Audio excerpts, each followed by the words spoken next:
Hey everybody, welcome to the Bowfishing Buzz presented by AMS Bowfishing. My name is Matthew, and I'm here with my good buddy, D. Schmitty. Hey everybody, thank you for tuning in for yet another episode of the Bowfishing Buzz Podcast. And today, Matthew, we have a little bit of a bonus. Oh, tell me about podcast. this bonus. Well, the Bowfishing Buzz is presented by AMS Bowfishing. Yes, sir. We're also adding another sponsor to the Bowfishing Buzz Podcast. Nice. Yeah, that sponsor is Megamouth Bowfishing. They make the Megamouth Bowfishing Reel. That reel is 100% made in the USA. Nice. Just like AMS products.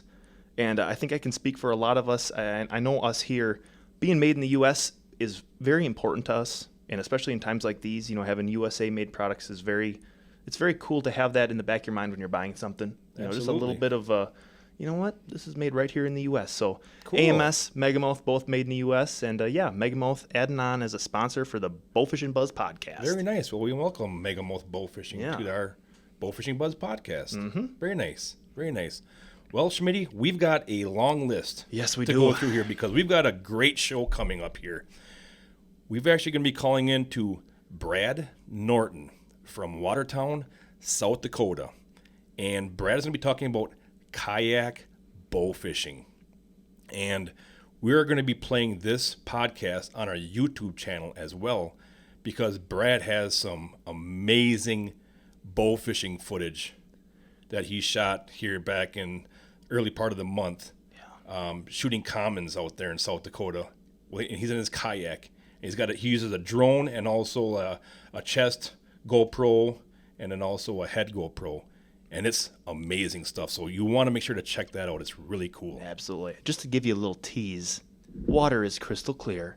He's out there in his kayak. There are fish swimming around everywhere within shooting range. It's some of the coolest, most unique it's really cool bowfishing footage that I've seen. All daytime stuff. It's very neat. So we look forward to calling Brad up today. Absolutely.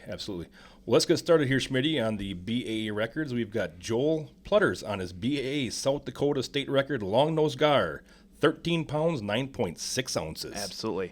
I'm going to go through here, Matt. I know this is not how we prepared this. I'm going to read through all the Stromquist records that we have here. There's a couple of them in here. Yes, they absolutely. Had a busy night. Logan and Olivia.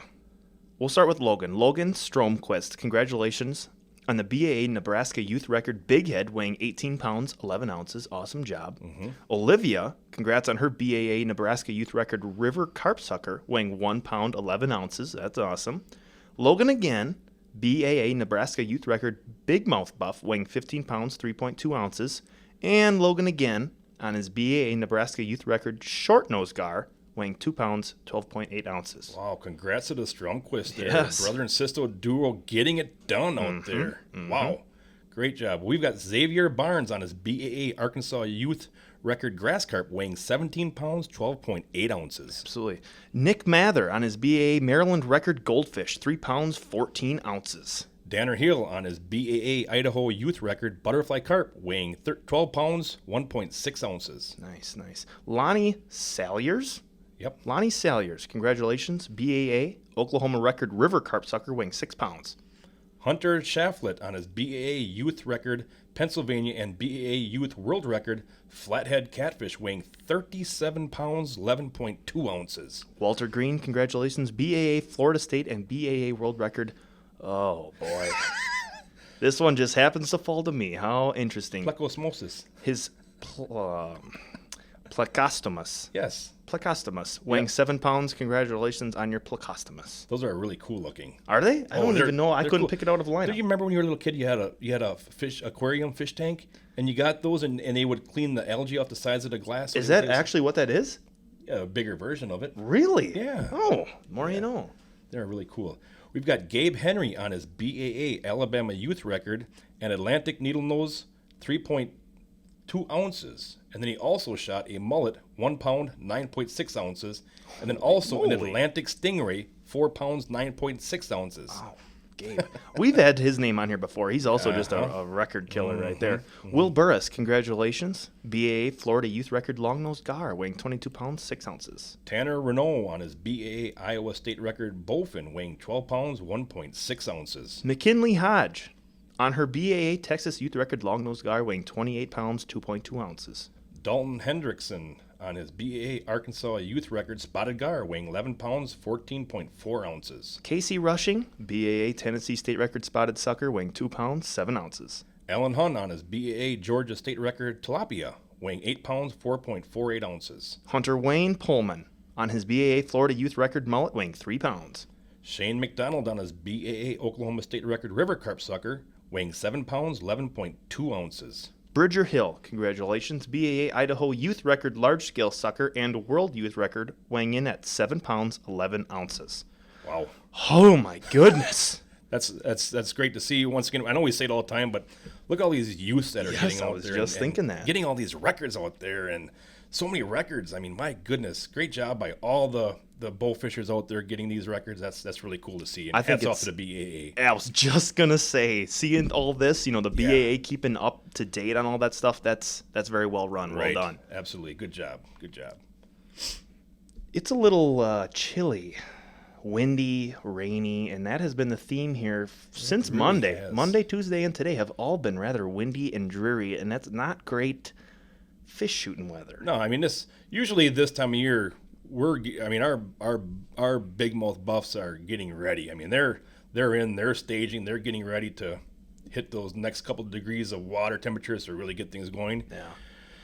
And it's gonna be a while yet because it's supposed to be in the 70s this weekend, but then drop back down to the 50s next week. It's gonna be really odd. It's just crazy. I mean, we were out Thursday night.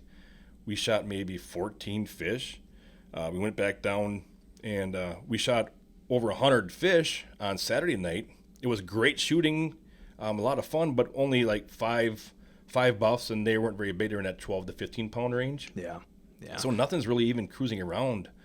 It's just odd. Yeah, and we were talking with the owners here before the podcast, and the bad thing about having 70-degree weekends and then 50 and rainy during the week is that it could start and then get shut down and just kind of really stunt the whole situation. You're not going to have your week long of nice weather where you can just go out and absolutely slay the fish. So. Absolutely. It's just very strange, but hey, we're going to be out there this weekend again, trying to see what's going on and trying to see what's around to shoot some more fish. I know in other parts of the states, I know in Missouri the buffs are spawning pretty good. I got a buddy down there sending me some pictures of some big mouths that they're shooting. So get out there because the water temperature should be getting just right. It's that time of year for the stuff to really start kicking into high gear right now. Yeah, absolutely. Mm-hmm. On a little bit more of a sad note here, Matt, here just last week, you had to do something that I'm sure hurt a little bit. I know it did. It was kind of a bummer for all of us here with all the COVID-19 regulations going on. You had to cancel the 10th annual AMS Big 20. You just want to go in depth a little bit on that, on what we're all doing, what was all going into the process, and maybe some other tournaments that are also facing that same situation. Absolutely. In our last podcast, we talked about every day that this restrictions and stuff keep going on, it makes it harder and harder every day. Mm-hmm. And we just got to the point when the latest restrictions came out for Wisconsin here in the guidelines on the social distancing that we had to cancel because we couldn't get our shirts ordered to get them here in time.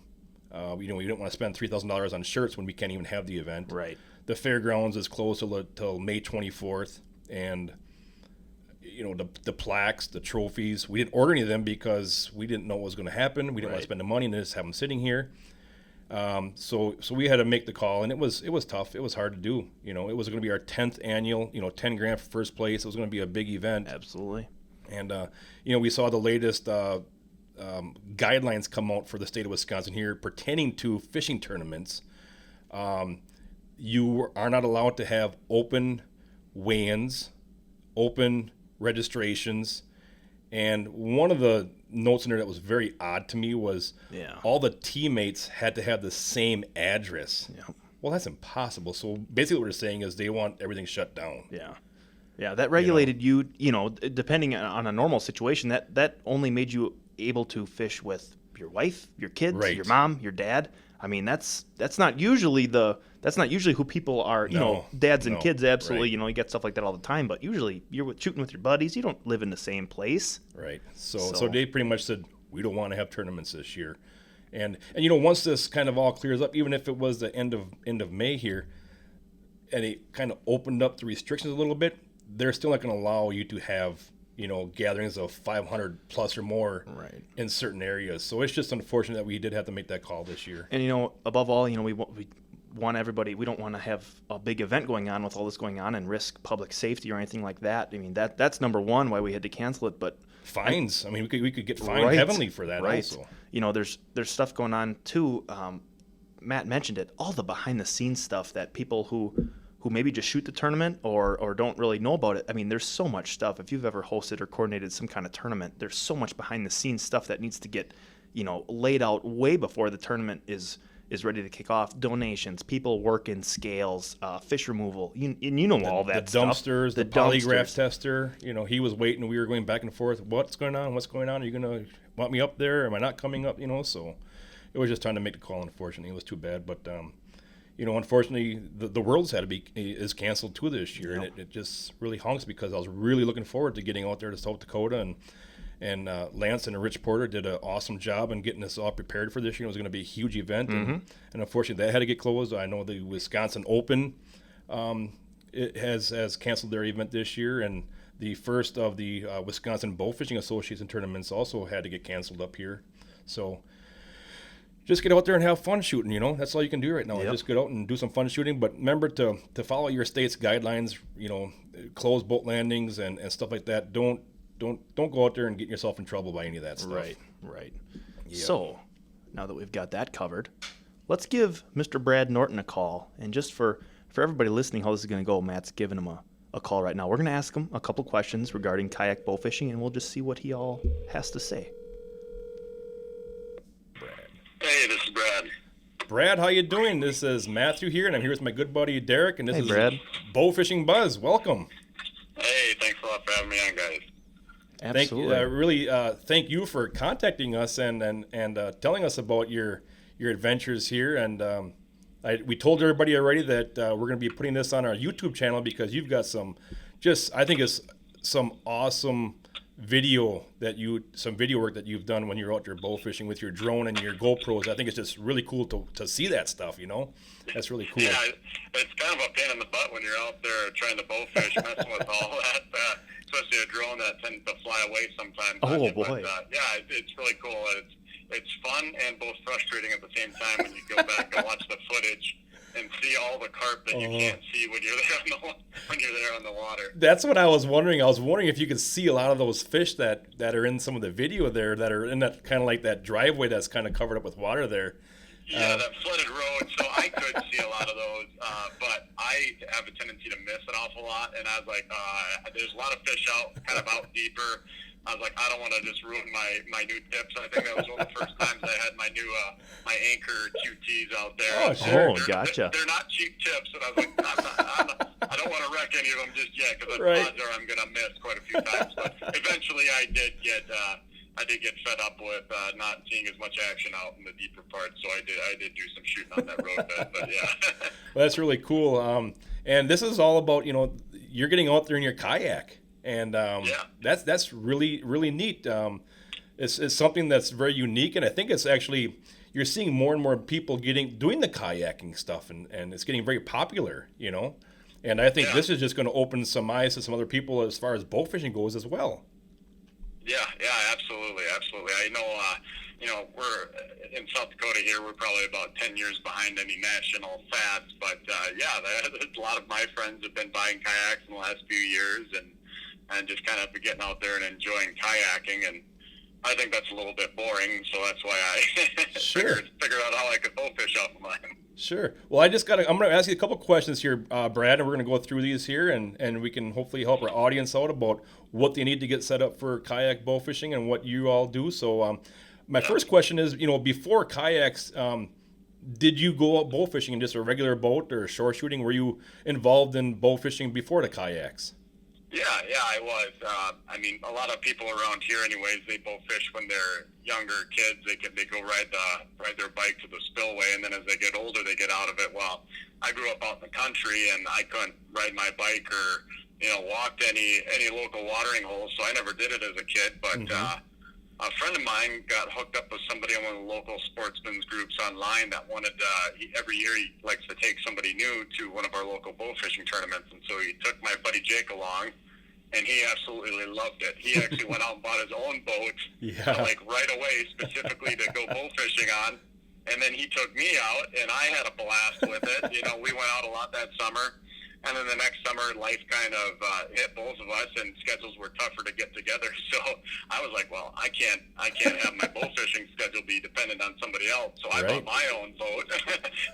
got another friend into it, and they bought a boat. So yeah, we do a lot of bow fishing on the boats, and you know, typically it's I guess now that all the ice is off and stuff like that, and the landings are in, we can get out on the boats and go do bow fishing. But we still, just the other day, we all took out our kayaks. I mean, we all did invest quite a bit more money into them this spring, so we want to get out and use them. But it's just a lot of fun. I mean, you don't have all the stuff. Everybody goes out. You're your own pilot, and you can kind of work the bow fishing areas differently. You can, you know, have a little bit of teamwork, and you're trying to kind of haze them towards each other when they're not cooperating, and a little spooky. So it's a lot of fun. It adds a whole new dynamic to it. So awesome. I did got into bow fishing about 5 years ago, and last season was the first year that I've ever gone out in a kayak. So I really enjoyed it, and it kind of spurred me to do a little bit more with it this year. Awesome. Well, what kind of kayak do you have right now? My kayak is an Ozark Trail, which would be Walmart's house brand. It's a Walmart brand. Pro Angler 12 is what it's called. It's a 12-foot kayak. It's a sit on top.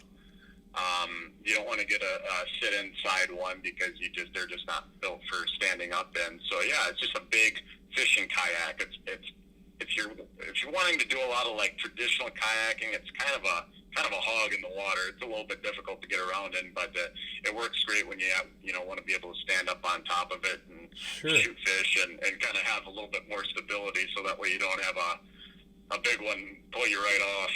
Right. So those bars that are in front of you when you're standing that you're holding on to, did those come with the kayak? No, they did not. Okay. So that was I call it a lean bar. They sell them online. They call them casting bars.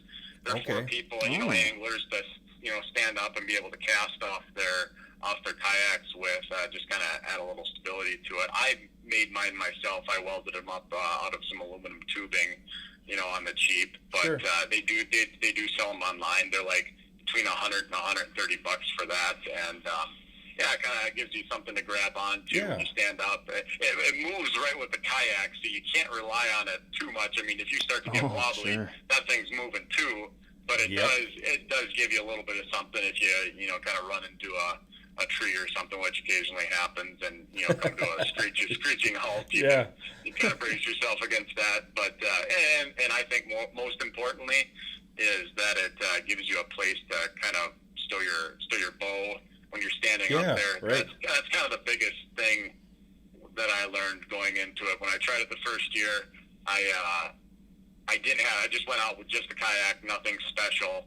You're trying there to paddle along, and you see some carp, and you get kind of excited. You try to get up a little momentum so you can set down your paddle and then pick up your bow without making a whole bunch of noise and then scaring them away. So the lean bar was definitely, kind of the most important upgrade to be able to bow fish off of them. Because then I 3D printed some hooks to hold my paddle, but a buddy of mine used just some, garage style hooks from Menards and zip tied them onto it so you could hang set his paddle on it so you could paddle, and you just stay standing up, stow your paddle, and grab your bow and kind of go to work that way. So it worked really well for him too. It looks like it works really good in the video that you guys have there. It looks like it's very cool. It helps you out, quite a bit. You know what helps out a lot? A trolling motor. That looked really cool because you have trolling motors mounted to these. It looked like pilots or something like that. That's our latest addition this year. We're running Minn Kota, just like power drives. With a co-pilot, and got them on little, those little janitor retractable keychain things. We just got the controller on there, and so you can run it standing up. But I tell you what, it's obviously the most expensive upgrade. My trolling motor and co-pilot and battery cost me more than the whole kayak did. But but it does make it a lot more enjoyable because I tell you what, if you get into the carp out there, they can definitely make it a challenge to paddle those things around. I bet. An earlier video that I did where I got into them, and yeah, that was a challenge. I couldn't get the kayak to go forward anymore because the balance wasn't quite perfect. I ended up paddling it backwards and trying to push off the bottom. So it's certainly doable without the trolling motors. We had a lot of fun last season, but it does, make your mobility a lot easier without having to worry about the paddle. But I bet. A lot of fun either way. Absolutely. Well, can you hear me over here, Brad? All right. Yeah, I can hear you, Dick. Okay, so you just kind of touched on it earlier a little bit, just as far as you can kind of push fish to one another. What are some of the benefits of bow fishing from a kayak? To me, mostly it's the biggest benefit over a boat is the early season waters. I mean, I know some people have airboats and all sorts of stuff, but we've got a really hot local spot, and as soon as the ice starts to come off, I'm always out checking the culverts that are right in my area. Absolutely. Checking all the stuff. You get that itch to get out, and I just really struggle to get anything.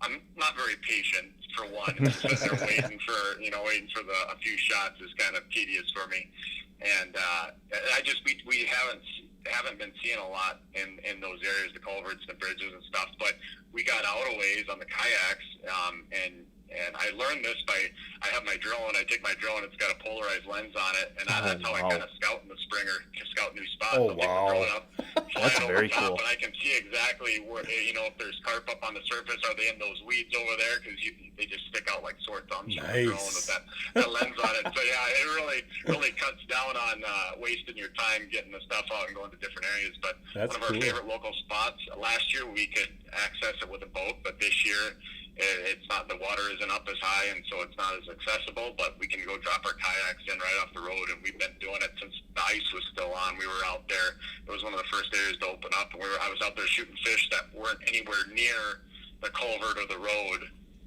So to me, the best part is that you can get out a lot earlier. Sure. And I mean, it's also got its portability. Me and my family, we like to camp. And traveling, pulling doubles with a boat behind the camper isn't always the easiest thing to do, or you don't want to go through the hassle. So I'm working on trying to rig up a mount so that way I can just hang it off the back of the camper, so we can go camping. I don't have to pull an extra piece of equipment, but I can still kind of go out and get my fix, but go throw the kayak in. Sure. And my wife can take her kayak and paddle around, and I can shoot fish. Absolutely, that's awesome. Yeah, that's very really cool. Now you also, looks like you added some little pods on the back end of your kayak as well. Those look like it really helped out with stability wise, for that. They do really, yeah.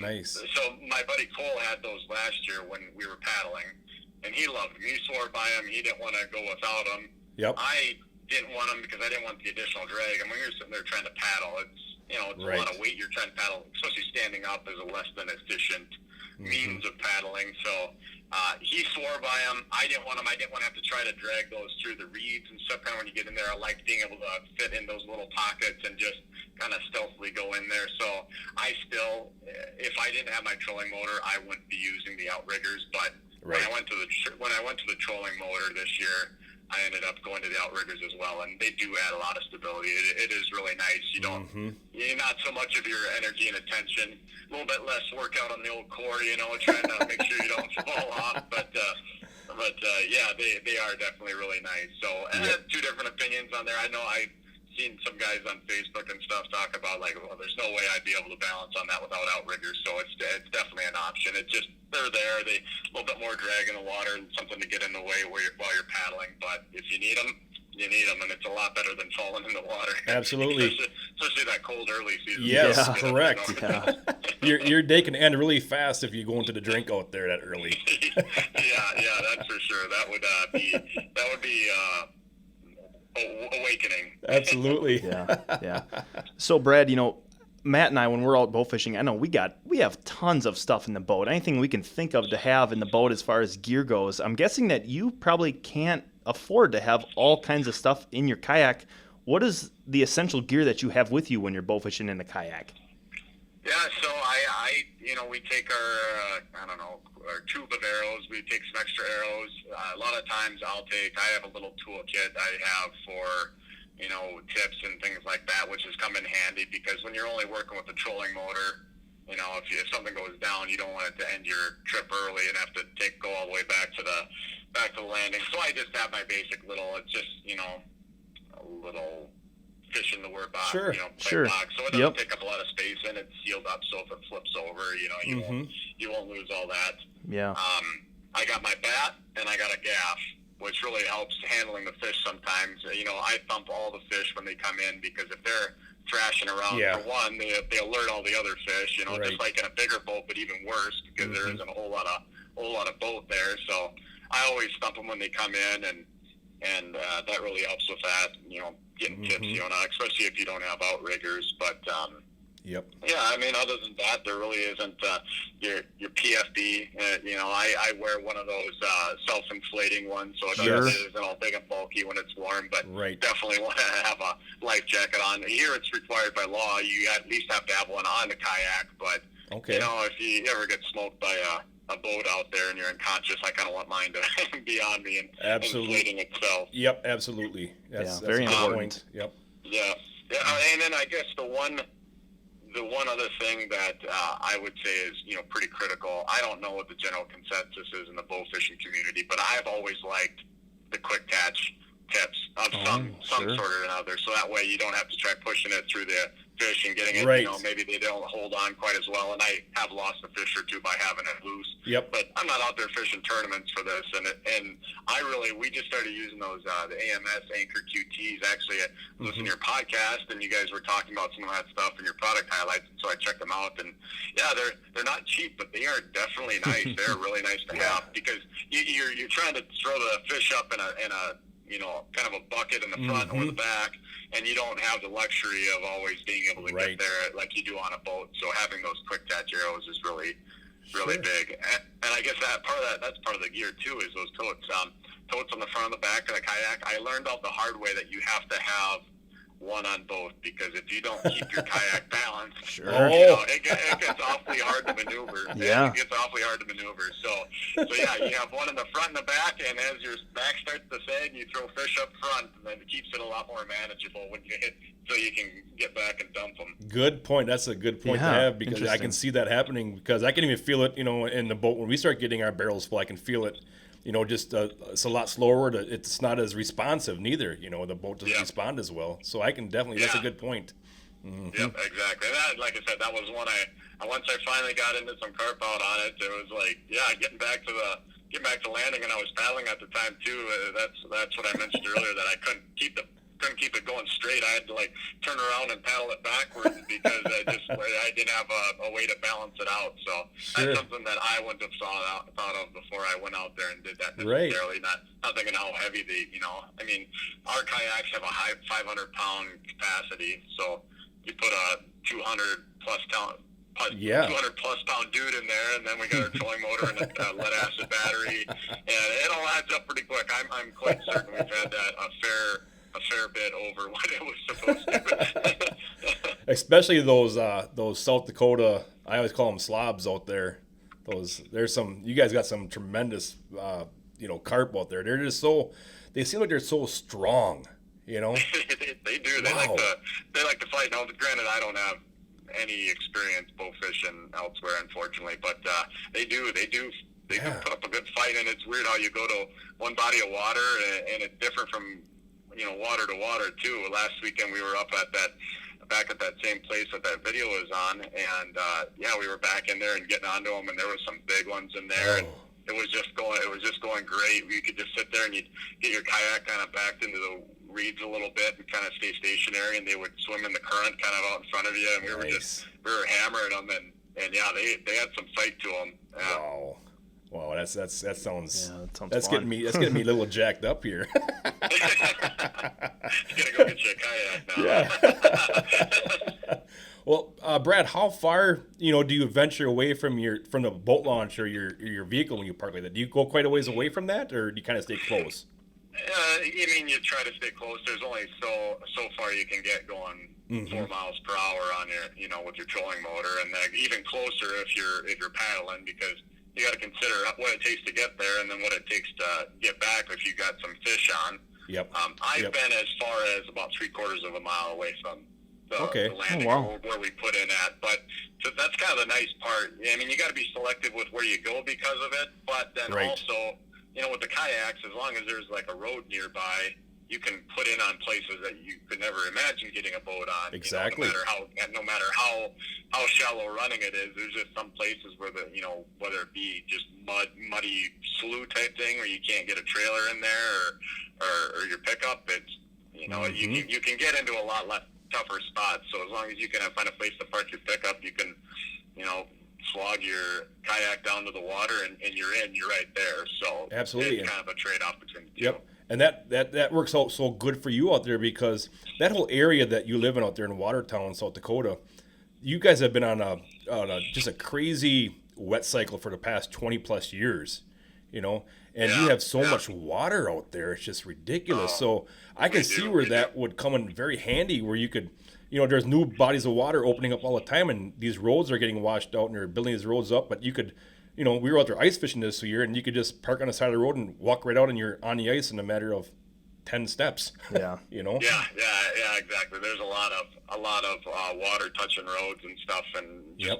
great habitat for carp and everything. So yeah, I kind of get on the old Google Maps and try to check out a new spot every now and then, or if I'm kind of in the area, I'll just go take my drone along and go throw it up and see if it looks like it's worth going out there. But yeah, there's just hundreds and hundreds of miles of shoreline that's it's unreal. Good bow fishing around here. Absolutely. Yeah. Yep. Yeah. Well, Brad, I did get a kick out of that ice fishing story too. That was pretty entertaining. Oh, you told him about the ice fishing story, huh? That was crazy. Oh, bad memories. It gets a bit cold and windy over here. Yeah, we don't have any trees. For those of you that don't know, we were out there trying to ice fish in the middle of January out there, and we were staying about 3 blocks from the lake. We never saw the lake for 3 days. Yeah. We saw the lake on the last day we were out there. It was crazy. Yeah. Unreal. Just crazy wind. Yeah. Yeah, we were out here living it. That was not that much fun. Oh my gosh. All right, Brad, I got to ask you, you're shooting fish from a kayak. Have you ever shot a fish that has either pulled you around in your kayak, or have you even ever fallen out of your kayak from shooting a fish? Luckily, I have not fallen out. I have been startled quite a few times, but typically you can brace pretty well. I mean, you shoot a fish, it's on there. Some will surprise you though, and they'll just take off and kind of jerk you around a little bit. But I have had them pull me around. One of the first times. I mean, that happens quite frequently. The kayaks are not that much in the water, and they'll pull you around a little bit. The first time it happened, I think it was the first real time I was out. I was trying a sling bow, and I was on this little spot between two lakes, this little waterway between 2 lakes, and it was the first time I was out. I didn't have everything quite set up right. I didn't really know how it was going to go, and I got on a fish, and my paddle fell out of the kayak, and I was in some moving water. There was ice around me. I was in kind of this waterway that was moving, and so it thawed earlier than the rest.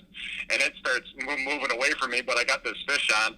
Luckily, the fish pulled me back most of the way to my paddle that I had lost. Oh my goodness! I felt like I don't know, what would that be, Aquaman? Yeah, right. Kind of having this big old cart pull my kayak back, and so it got me back most of the way. I ended up landing the carp, and then I had to get down in this ice all around me, and I didn't have a backup paddle at the time. That was another lesson I learned. Always have at least a little stubby backup paddle, because I was down there with my hands in the freezing water, sitting down, trying to paddle my way back to my paddle, and I do have that on video. That's up on that same YouTube channel. Look at one of the older videos, because it was one of the first ones. But so that was a good lesson learned. Always have a backup paddle secured to your boat somewhere. So absolutely, sure. You've got options. Well, Brad, I know you said already earlier that you have some buckets in your kayak, and that's what you use to hold the fish in there. So basically, you just got some brute containers or something like that you're putting those in? Yeah, I started off with some square ones that fit in there really nice, but they didn't hold their shape very well when you get them full of carp. They kind of start to bulge all around. Yeah. So I've just been using your standard, those round, I don't know how many gallon totes they are, but they sell them at Menards and Walmart and all that stuff. Just a round tote with the rope handles on it. That fits perfectly in the front and the back of the kayak. And with the outriggers, I've got a little bit more buoyancy in the back, so I'll fill kind of the back up first, and then you can start putting them up front to maintain how you want the balance. But it's just whatever you do to store them, it's just having one in both locations so that way you can mess with it. We were out, the wind kind of picked up on us this last weekend, and we were back in this protected area shooting fish, and nobody wants to go, and we're having a good time, and then we got time to get going, so we head out. We had to go, kind of to the main body of water, not. We were just skirting the edge, and it was only a couple 100 yards. But, my buddy was like, all of a sudden, he's like, his nose, the wind had picked up, and his nose is diving into the waves. So ooh, yikes. He's there with his gaff hooking fish from the front and putting them in the back, so that way he doesn't get some more weight. Oh, my goodness. yeah, get that nose out a little bit, because it makes a difference. Sure. So, Brad, last question for you here. If you had to give one bit of advice, one main point of advice to somebody who's looking to get into the sport of shooting fish from a kayak, what would it be? I would have to say, you don't have to do it all at once. You don't have to spend. I got on my kayak. I figured it all up, and I've got about $1,500 into my kayak with the trolling motors and everything. Okay. So it's not chump change, but it's not new boat type area either. Right. But with a $500 Walmart kayak, and I would say getting the casting bar, the lean bar as kind of a minimum bit of equipment that would make your experience a lot more enjoyable. So for $620, you can be out there full fishing from your kayak, and it's a lot of fun. You don't have to do it all at once. You can get started and see how you like it. And, and it's a pretty good kayak for the money, and something to start with. And so just get out, enjoy it, be safe. Don't be cognizant of how many fish you have on, because if you're getting into some slops, they add up pretty quick. 25 pound average if you're getting those on some of those bigger fish. It adds up quick. So be safe and know where you're gonna go. My philosophy is, no matter where I'm at, be prepared to go in. Hey, yes, I can see that. Yep. If you're not gonna die by going in, got your life jacket and you can touch or get back to shore pretty easy. Right. You might be a little bit upset now with maybe some equipment if it can't handle getting wet, but yeah, at least you'll be safe. So that's kind of my biggest takeaway. And I guess for you guys with wives that don't bow fish, but maybe they want to go kayaking, there you go. Propose it as a hobby you guys can do together, and then you can all of a sudden be upgrading your kayak, and you're going out by yourself bow fishing. There you go. You can both fish while he's That's a around. great point. Sure. There you go. Little group activity. Absolutely. Yeah. Brad, I just want to mention, you said that you have all this amazing footage. I mean, we watched some of it. It's just very unique. You said you have a YouTube channel. You just want to tell everyone what your YouTube channel is so they can go watch some of that awesome footage? Oh, yeah. I think it's, it's just my personal YouTube channel that I've had since I was in high school. I think it's like American Muscle, but it's like American with a K. I don't know. It's, American with a K Muscle. Gotcha. Okay. Cool. And, if you just search kayak bow fishing on there isn't a whole lot of videos of people doing kayak bow fishing on there. A lot of them don't have I haven't seen anybody doing it with the trolling motor yet. Yeah, so that was really cool. It's kind of unique on there. It's a lot of fun. You get out there, it's quiet, put the drone up and see some of the other footage, and it's pretty cool. It's pretty cool. That's awesome. I enjoy doing it. It's just a fun hobby to get out there, and it's fun sharing it with everybody. And then also come end of next spring when we get done spearing, that's kind of what we do over here. Me and my buddies, we spear northern pike in the wintertime. Oh, cool. And then once that season's done with, we're getting off the ice, I get the itch real bad, and I go back and I watch those videos, and they kind of get me amped up a little bit more for the next season. So that's mainly why I do it. Sure. That's awesome. Well, Brad, we really appreciate you contacting us and asking you, about the kayak bow fishing stuff, and we're glad that we got a hold of you and had you here on the Bowfishing Buzz to talk about kayak bow fishing. We appreciate that, and thank you for joining us. Yeah, no problem. Thanks a lot for having me on. It was fun. You bet. Take care and best of luck out there in your kayak bow fishing adventures on those big commons you got out there. Thanks a lot, guys. Take care. Bye. Very, very informational. That was neat. That was very neat. So many little things that you don't think of. Right. That was really cool. Yeah. Yeah. I can see your mind just going crazy up there. The thing that I found really interesting at the end here was, you don't have to do everything at once. Yeah. It's kind of like when you buy your first bow fishing boat, your little 16-footer, and then the next year you add something to it. Yep. You add something to it, then you buy something bigger. What Brad is saying there is you can keep making all these little additions on there. Absolutely. Even though it's a kayak. Yeah. That's really cool. Yeah. Just to go off that, you're always out and about and you're always thinking, oh man, I wish this was like that, or this was a little bit different, or this was bigger, or this was just a little bit higher quality. And just like you said, just making small changes. You don't got to make the big dive right away. Right. You can just make small little changes to really perfect your craft, whether you're using a kayak or a boat or shooting from shore, whatever you're doing. Right. Right. Well, that's cool stuff. Yeah. Kayak bow fishing. Give it a try. Yeah. It looks cool. Really fun. It looks really cool. In that video too, when you're watching all these fish that you're wondering if he can see when he's in his kayak, I know. that you can see from the drone footage. I wonder sometimes if that's the case when you're out daytime bow fishing in your boat. How many fish are in front of you that you don't even see? Right. That'd be kind of cool to have a drone flying over and checking you out, and looking at that footage to see what you're missing. You could get some very cool footage, in given bodies of water. Yeah. Imagine going back to look at a footage and you're like, oh my gosh, there's a 40-pounder that we just didn't even see. Right. Yep. That's cool. Mm-hmm. That's very cool. We appreciate Brad coming on. That's very informational. So very now, cool stuff. Can we jump into a little bit of the products that we're going to talk about today? You bet. Give her away there, D. Schmitty. So before we do our product highlight, we just want to let everybody know who's listening. We are having an absolute blowout sale on our AMS jerseys. AMS Bowfishing jerseys, $29.95 is the price on those. Wow. And I know when we got them in, they're sharp. They're cool. I mean, they look, honestly, people, if I've worn them out, what team do you, who do you shoot for? Who are you sponsored by? Mm-hmm. I mean, they look like a pro staff jersey is what they look like. We have those available on our website, so make sure to go check those out. That's an amazing price for those. They were they're going quick though. So if you want some, get in and get an order in because they're going quick and the sizes are going quick. Yep. So our product highlight here, Matt and I were talking. An interesting thing that we could have for kayak bow fishing. He talked about how he loves to always have a life jacket on, and even in South Dakota, it's law. If you're kayaking, you need to have some sort of PFD on. Mm-hmm. So our product highlight today is the AMS Inflatable Life Vest. Stay safe out of the water with the AMS Inflatable Life Belt. Lightweight and compact, this life belt won't get in the way of your next shot. We also sell recharge kits for those. Mm-hmm. It's got a simple little red handle that when you pull on that, it inflates. I know there's been times, Matt, when you and I are out shooting fish. We'll have them on. Mm-hmm. We'll hop in the truck to drive home. We'll hop out. Oh, my gosh.